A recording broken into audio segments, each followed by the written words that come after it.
नमस्कार. आपण मागच्या व्हिडिओमध्ये जाणून घेतलं की मेरिडियन पॉइंट्स कोणते आणि त्यांच्यावर कशा पद्धतीने टॅपिंग करायचं असतं.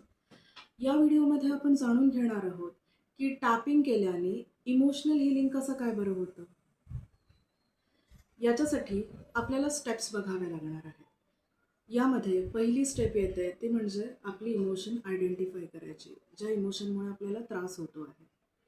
दुसरी स्टेप आहे ती इमोशन ॲक्सेप्ट करायची आहे आपल्याला, की समजा मला आता राग येतो आहे, तर त्या रागासकट मी स्वतःचा स्वीकार करते. तिसऱ्या स्टेपमध्ये आपण वेगवेगळ्या 9 पॉईंट्सवर टॅपिंग करत आहोत, की ही जी इमोशन आहे ही माझ्या मनबुद्धी चित्तातून मी रिलीज करते आहे.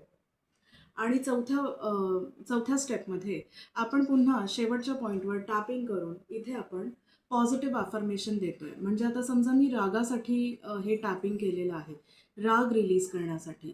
तर मी आता म्हणणार आहे, की मी आता हा जो राग माझ्या मनामध्ये होता, तो आता रिलीज केला आहे आणि आता मी शांत आहे, रिलॅक्स आहे.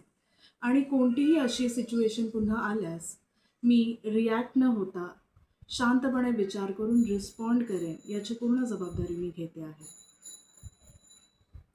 याच्यामुळे काय होतं, आपण अशा सिच्युएशनमध्ये कसं वागायला हवं हेही आपल्या ब्रेनला सांगत असतो. अशा पद्धतीने आपलं त्या त्या इमोशनसाठी हीलिंग होत असतं. माहिती आवडल्यास व्हिडिओला लाईक करा, चॅनलला सबस्क्राईब करा आणि पाहत रहा heal with Deepti Bhojane. Thank you.